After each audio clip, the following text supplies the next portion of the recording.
When adding fractions where both the fractions have the same denominator, all you need to do is add the numerator of the first fraction to the numerator of the second fraction and keep the denominator as it is. For example, to find the answer to this question, add the numerators together and keep the denominator the same. So 8/13 plus 3/13 is 11/13. Here's another example. 4 plus 2 is 6, so the answer is 6/7. Finally, for this example, you get an answer of 24/32. However, this can be simplified to get a final answer of 3/4. You might not always be asked to simplify your answer, but it's a good habit to get into, as it makes fractions easier to understand and compare.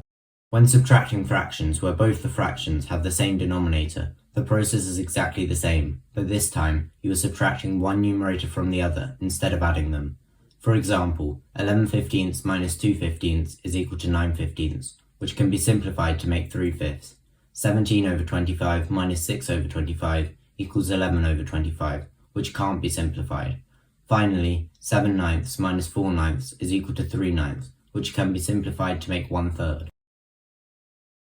When adding fractions with different denominators, you need to first make both the denominators the same by finding the lowest common multiple.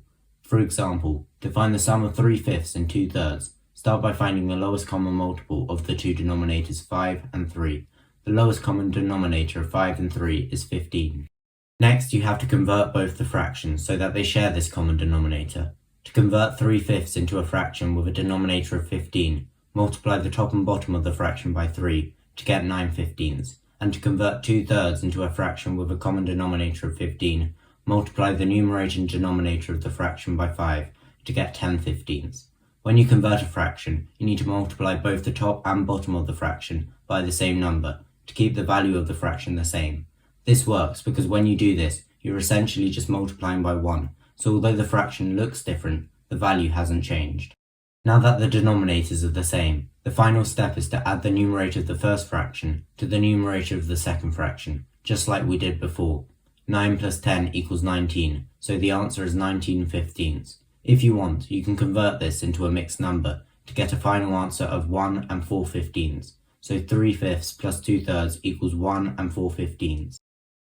Here's another example. To make the denominators the same, start by finding the lowest common multiple of 8 and 12, which is 24. So we know we need to convert the fractions so that the denominator of both fractions is 24. To do this, multiply the numerator and denominator of 7/8 by 3 to get 21/24, and multiply the numerator and denominator of 5/12 by 2 to get 10/24.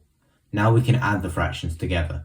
21/24 plus 10/24 equals 31/24, which you can choose to convert into the mixed number 1 and 7/24, which is the final answer.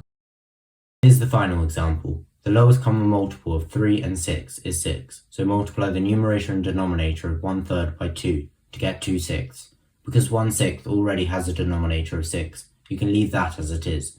2/6 plus 1/6 equals 3/6, which can be simplified to 1/2. So 1/3 plus 1/6 equals 1/2.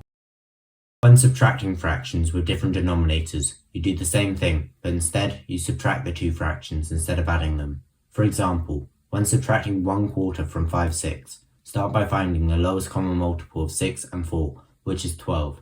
Now multiply the numerator and denominator of 5/6 by 2 to get 10/12, and multiply the numerator and denominator of 1/4 by 3 to get 3/12. Now that the denominators are the same, you can finally do the calculation. 10/12 minus 3/12 equals 7/12, so 5/6 minus 1/4 equals 7/12. Here's another example. The lowest common multiple of 20 and 8 is 40, so multiply the numerator and denominator of 13/20 by 2 to get 26/40, and multiply the numerator and denominator of 3/8 by 5 to get 15/40. 26/40 minus 15/40 equals 11/40, which is the final answer. Here's the final example. The lowest common multiple of 9 and 7 is 63, so multiply the numerator and denominator of 4/9 by 7 to get 28/63, and multiply the numerator and denominator of 2/7 by 9 to get 18/63. 28/63 minus 18/63 equals 10/63, so 4/9 minus 2/7 equals 10/63.